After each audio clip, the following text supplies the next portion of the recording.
मेरी बात याद रखियो, अमाल इबादत अल्लाह का हक है, ये दुनिया का बदल बनने के काबिल नहीं है। दुनिया इतनी कमीनी है कि ये अल्लाह की इताअत का बदल नहीं बन सकती।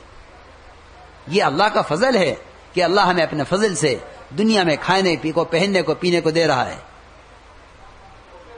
याद रखिए मेरे दोस्तों, शुक्र इसे कहते हैं कि मुनइम की इताअत की जावे बगैर इनाम के। इताअत अल्लाह का हक है। मैं मौलाना इलियास साहब की बात अर्ज कर रहा। फरमाते थे, मौलाना इलियास साहब का खत है जिसमें अपने काम करने वाले साथी को लिखा, उसमें यह लिखा कि अगर अल्लाह रब्बुल इज्जत सारी दुनिया में यानी बावजूद इबादत और इताअत के जहन्नम में डाल दे तो अल्लाह को इसका पूरा पूरा हक है। कोई चू नहीं कर सकता, कोई चू नहीं कर सकता कि अल्लाह ने ऐसा क्यों किया। इसलिए समझ लीजिए अच्छी तरह कि सब्र और शुक्र वो ये है क्या कि अपने नफ्स को, अपनी जात को हराम से बचाना सब्र है, और अल्लाह का हुक्म हर हाल में पूरा करना ये शुक्र है। इस तरह मेरे मुहतरम दोस्तों, हमें ईमान को उसकी अलामतों के साथ बयान करना है। सब्र और शुक्र, एक रिवायत में मिलता है कि सारा ईमान इन्हीं दो अलामतों में तकसीम है। Tuan-tuan yang mulia, maksud daripada amal ataupun intihak, muntaha bagi amal bukanlah bantuan-bantuan gaib yang kita dengar tadi, tuan-tuan mulia. Satu orang tu kat dunia dia dapat bantuan gaib daripada Allah Subhanahu Wa Taala. Ini bukanlah arah tu maksud daripada amal kita. Bukan ni yang kita nak.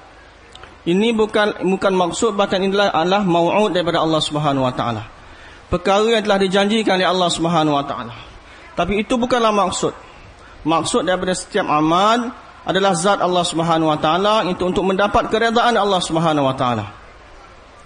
Begitu juga tuan-tuan mulia, tanda sempurnanya iman seorang itu bukanlah satu orang itu mendapat bantuan-bantuan gaib daripada Allah Subhanahu Wa Taala.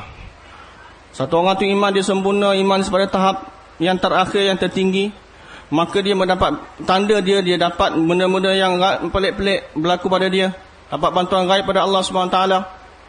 Itu bukan tandanya, tuan-tuan mulia. Nabi sallallahu alaihi wasallam telah ditanya, apakah itu tanda iman? Apakah perkara yang menunjukkan satu orang itu mukmin, orang beriman? Nabi tak kata berada dia dapat benda yang gaib, dapat berjalan atas air ke atau apa-apa ke. Bahkan apa Nabi beritahu, idza sarratka hasanatuk wa sa'atka sayyi'atuk fa anta mu'min.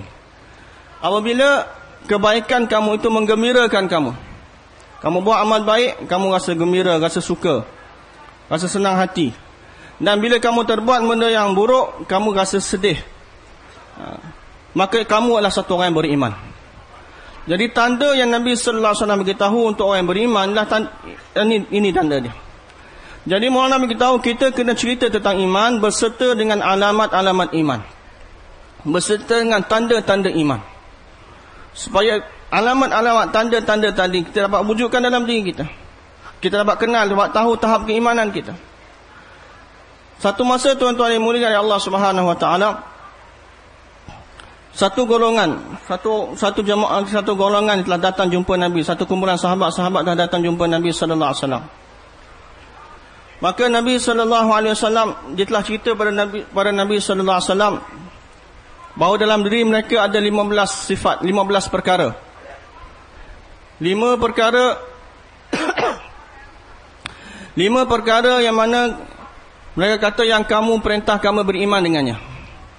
Dan 5 perkara lagi ialah perkara yang kamu perintahkan kami beramal dengannya.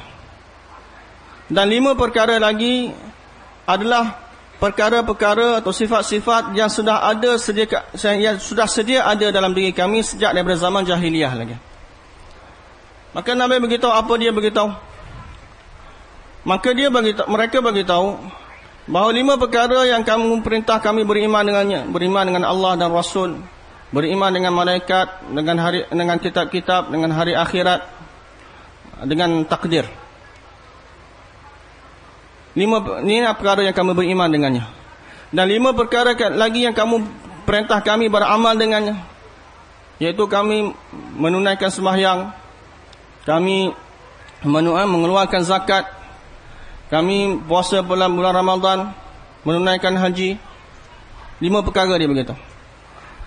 Dan 5 lagi perkara, sifat-sifat yang mana sudah sedia ada dalam diri kami sejak daripada zaman jahiliyah lagi. Iaitu kami bersabar ketika kesusahan dan bersyukur bila berada dalam keadaan kelapangan, kesenangan. Dan kami redha dengan keputusan Allah. Apa Allah tetapkan tu kami redha apa berlaku. Dan bila berhadapan dengan musuh, kami berhadapan dengan penuh berani. Dan bila musuh kami kena apa-apa kesusahan, kami tidak gembira atas musibah yang menimpa musuh kami. 5 sifat. Jadi 5 sifat ini, 5 perkara ini mereka telah sebut di hadapan Nabi sallallahu alaihi wasallam. Dan atas perkara yang mereka 15 perkara yang disebutkan tadi, Nabi sallallahu alaihi wasallam sabda, fuqaha udaba kadu an yakunu anbiya. Mereka ni adalah orang-orang yang faqih. Fuqaha.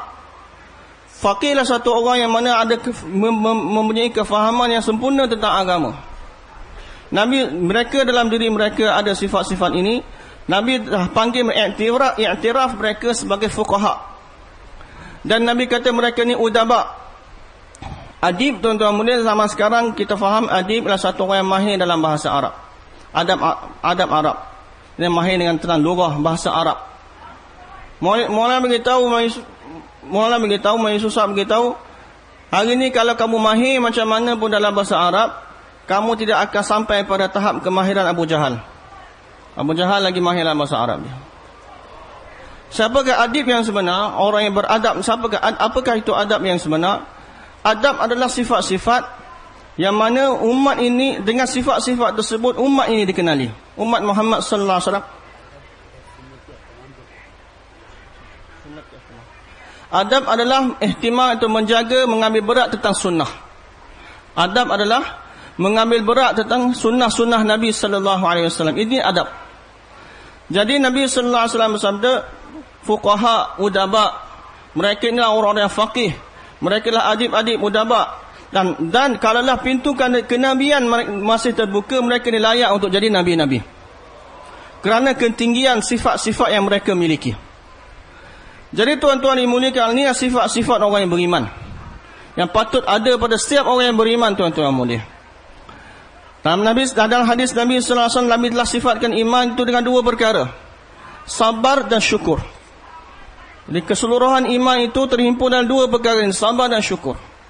Satu orang ada sifat sabar, satu orang ada sifat syukur yang sempurna, maka dia satu orang yang ada iman yang sempurna pada Allah Subhanahu wa taala. Ini tanda iman. Akan tetapi tuan-tuan yang mulia, hari ini kita faham sabar apa dia, tuan-tuan mulia. Satu orang tu dipukul, dan dia bersabar atas pukulan tersebut, dia tahan, maka orang ini sabar, penyabar. Orang ini ada sifat sabar. Syukur, kita faham apa dia, tuan-tuan mulia. Satu orang tu dia dapat nikmat, dapat kesenangan, kemudian dia kata, aku bersyukur padamu ya Allah. Maka orang ni telah bersyukur. Sedangkan kedua-dua ni bukan syukur dan bukan sabar. Apakah sabar yang sebenar, apakah syukur yang sebenar, kita kena faham. Maulana beritahu, sabar adalah kita menahan diri kita daripada perkara-perkara yang dilarang oleh Allah SWT. Menahan diri kita, menahan nafsu kita daripada perkara-perkara maksiat, daripada perkara-perkara yang dilarang oleh Allah Subhanahu wa taala. Itulah kesabaran yang sebenar. Atas perkara yang nafsu kita tak nak, kita tahan diri kita. Itulah sabar yang sebenar. Dan apa itu syukur? Kesyukuran ialah kita menundukkan diri kita, kita menggunakan diri kita mengikut perintah Allah Subhanahu wa taala. Menggunakan diri kita mengikut kehendak Allah, mengikut perintah Allah Subhanahu wa taala, itulah kesyukuran. Jadi tuan-tuan yang mulia, syukur ini tuan-tuan bukanlah balasan bagi nikmat. Satu orang terdapat nikmat, satu orang ada nikmat saja boleh bersyukur. Walaupun dia tidak ada apa-apa pun. Dia tak ada makanan pun untuk dimakan. Dia tak ada pakaian pun untuk dipakai. Walaupun dia tidak ada apa-apa duit pun.